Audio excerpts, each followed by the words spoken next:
यहाँ की स्थिति को देख के कहानी याद आ रही है। राजनी भाई के ऊपर है वो कहानी।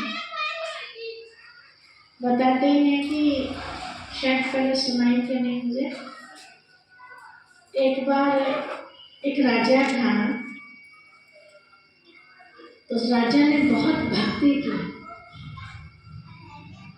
की तो भगवान जी खुश हो गए। तो भगवान जी जब सामने आए तो भगवान जी ने पूछा कि आपकी भक्ति का फल देने का समय आ गया, आपको क्या चाहिए?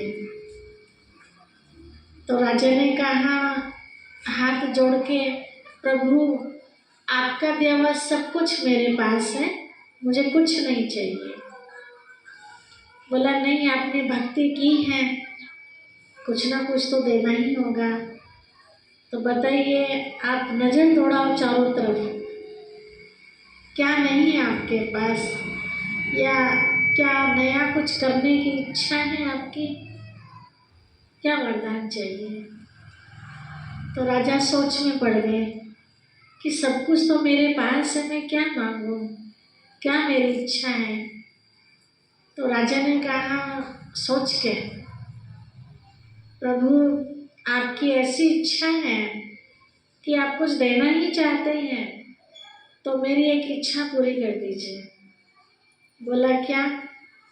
कि वो मेरी नहीं, वो सभी की इच्छा है। Disconnected. वो इच्छा क्या है?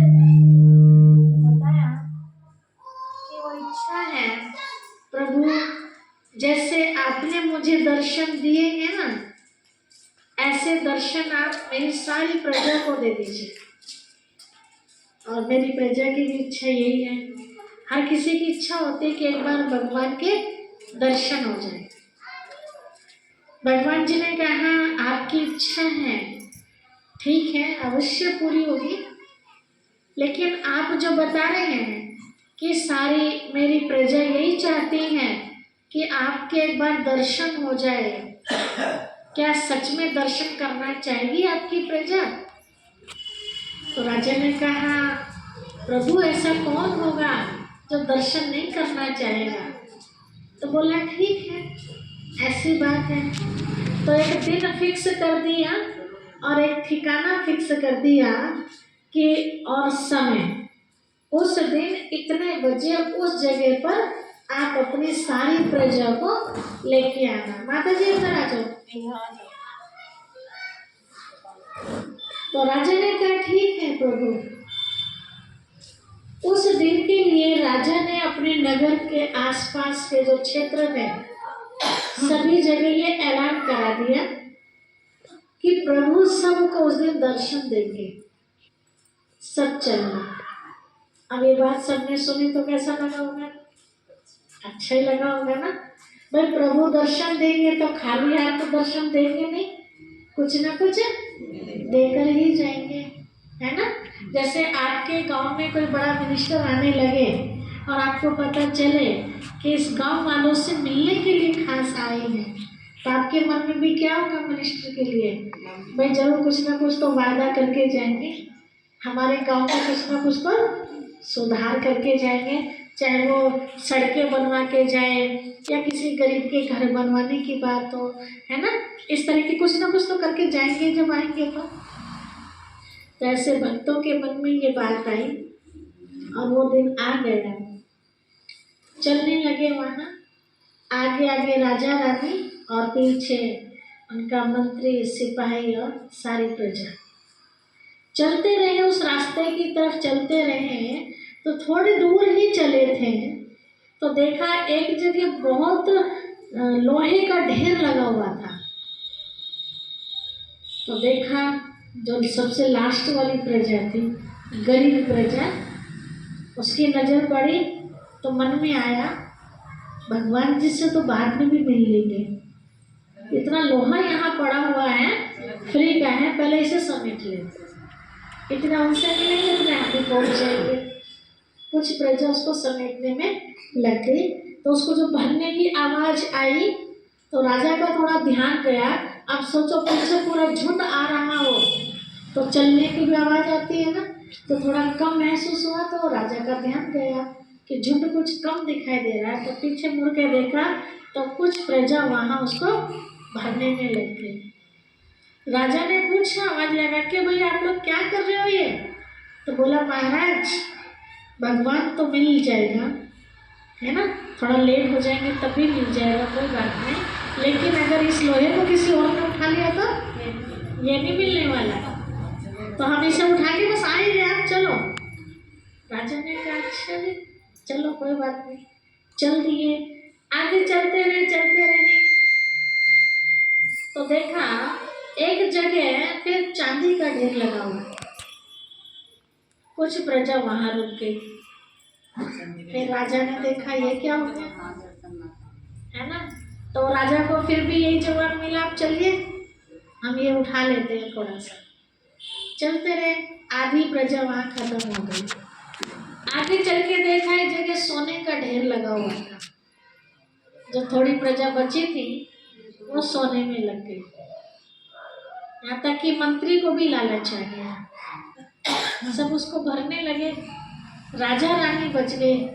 दोनों ने बहुत समझाने की कोशिश की, भाई ये तो बाद में भी ले लेना, और जहाँ भगवान मिल जाएगा वहाँ सोना चांदी क्या है उसके आगे।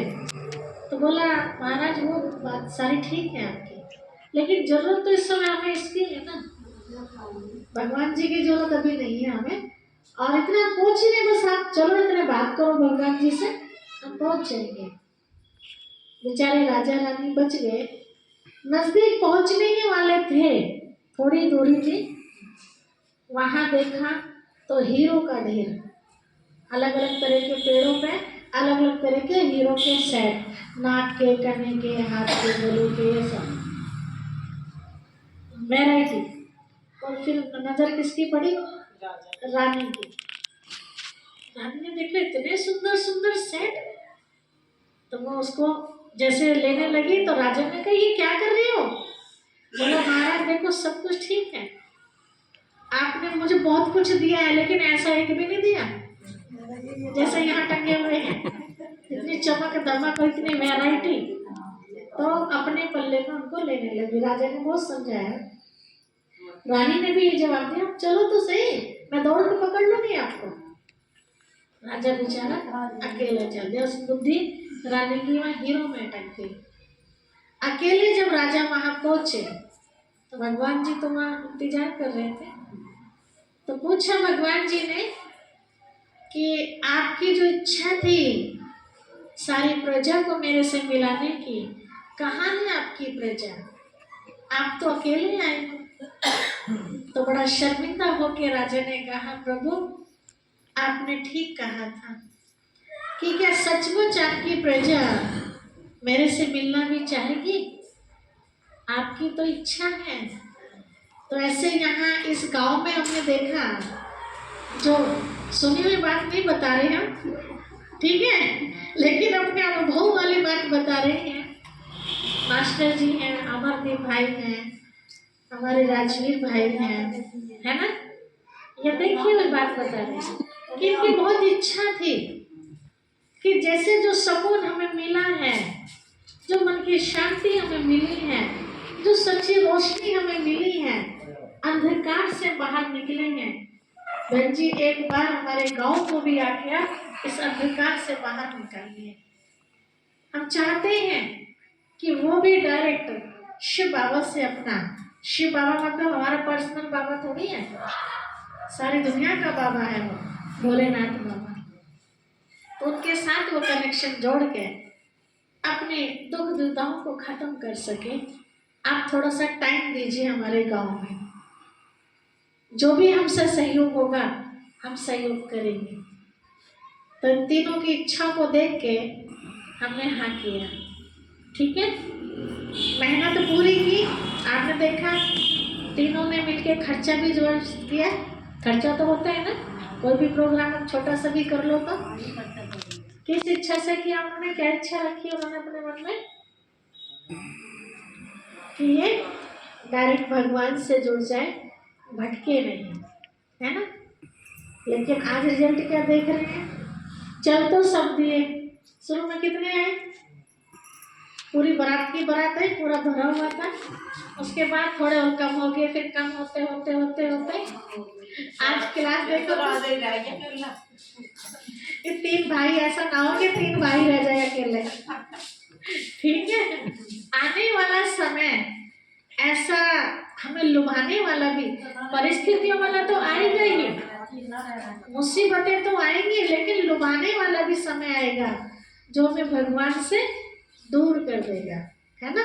वो लुभाने वाला समय कैसा, कैसी बातें होंगी वो, उसी समय जब आपका क्लास करने का टाइम होगा, उसी समय कोई आपके चाहने वाले ही आपके पास पहुंच जाएंगे, है ना। अब किधर जाए, उधर उनके चाय पानी का प्रबंध करें, उनका स्वागत करें, या क्लास में आए, दुविधा में पड़ गए ना, क्या करें, है ना।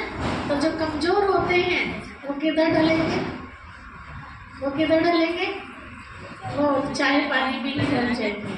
और जो मजबूत होंगे वो उनको भी क्लास में लेके आएंगे कि हमारा क्लास का टाइम हो रहा है, आप भी जल्दी जल्दी चाय पी के क्लास में चलिए, है ना। रही बात काम की, काम कभी खत्म नहीं होता है।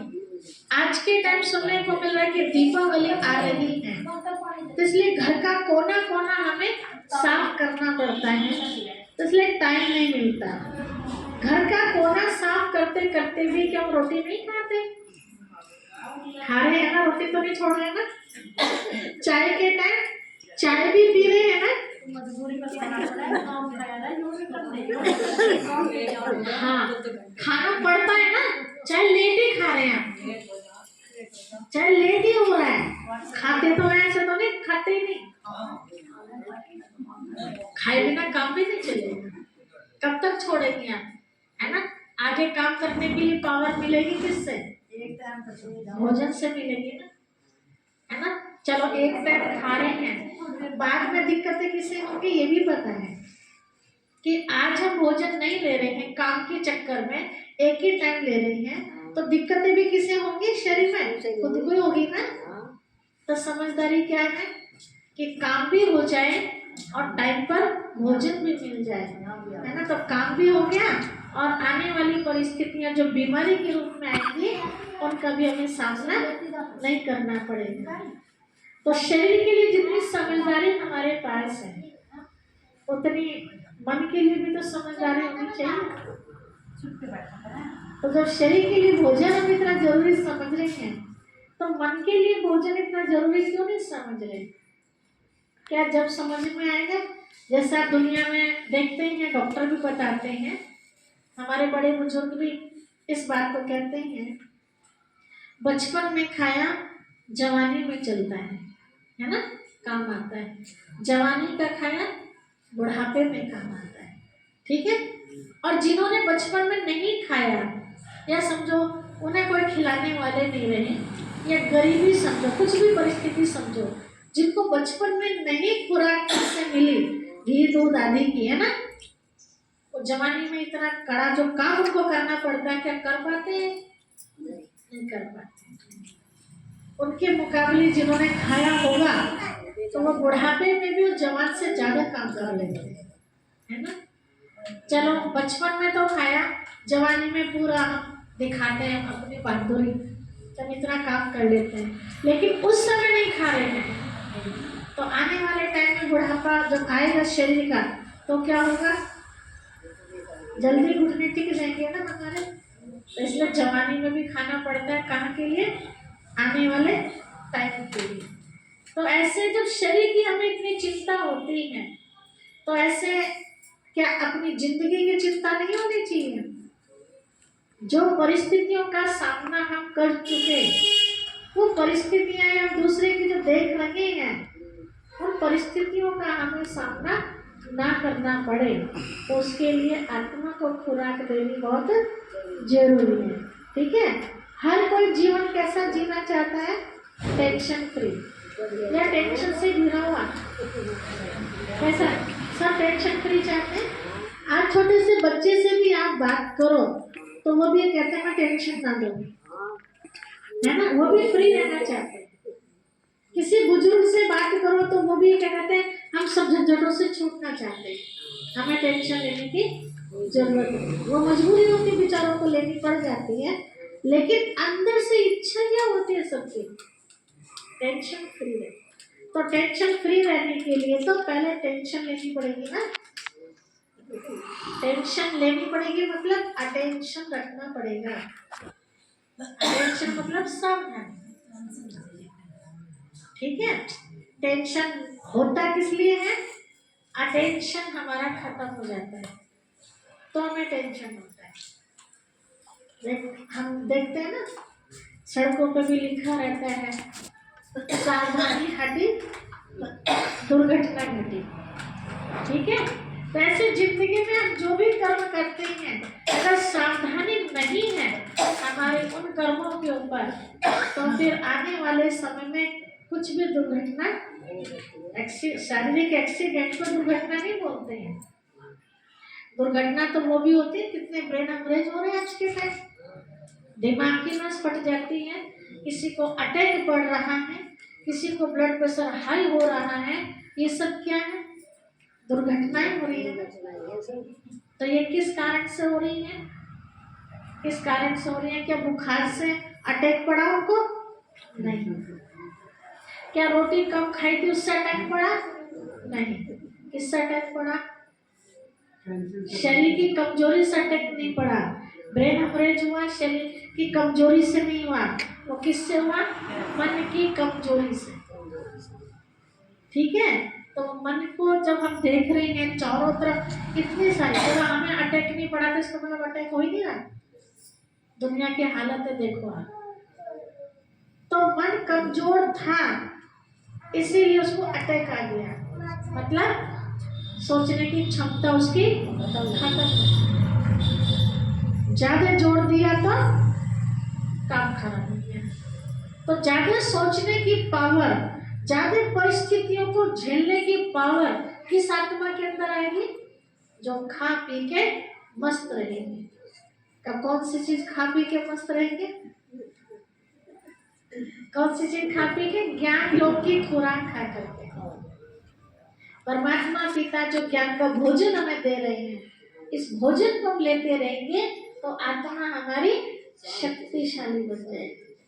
जैसे शक्तिशाली शरीर हमारा किसी भी बीमारी का झटका झेल लेता है, ऐसे ज्ञान योग की खुराक भी किसी भी परिस्थिति का हमारा झटका आसानी से झेल लेती है।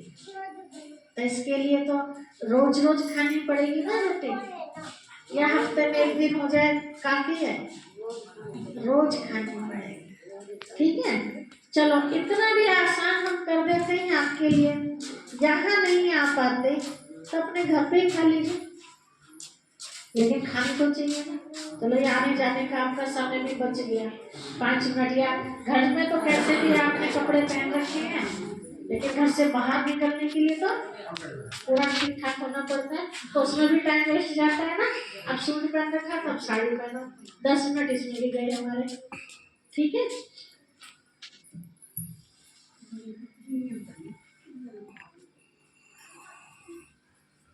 ठीक है, समझ में आ रही है?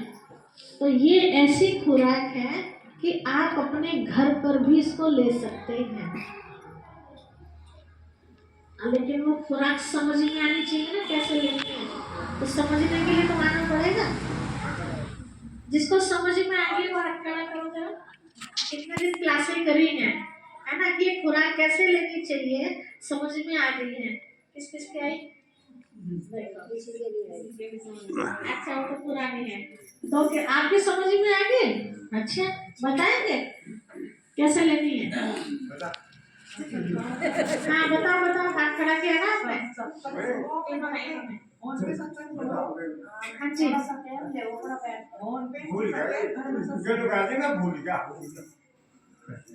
फोन पे ही सुन सकते हैं, बिल्कुल, है ना।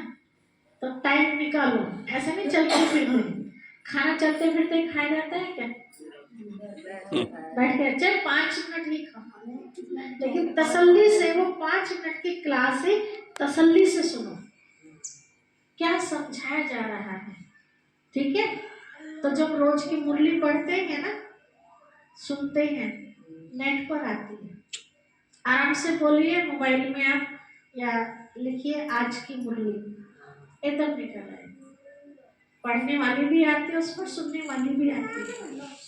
घड़ी में टाइम देख के 5 मिनट, जब 5 मिनट आपको इंटरेस्ट आएगा तो ऑटोमेटिकली आपके 6 मिनट हो जाएंगे, आपको उसके लाभ दिखने लगेगा, है ना। तो फिर आप पूरी मुरली सुन रहे, पूरी मुरली कोई 20 मिनट की होती है, कोई 30 मिनट की, कोई 40 मिनट, मुरली वही होती है, लेकिन कोई खोल के समझाते हैं तो टाइम ज्यादा लगता है ना। सीधा सीधा पढ़ के सुनाते हैं तो 20 मिनट की क्लास है, ज्यादा देर की नहीं है।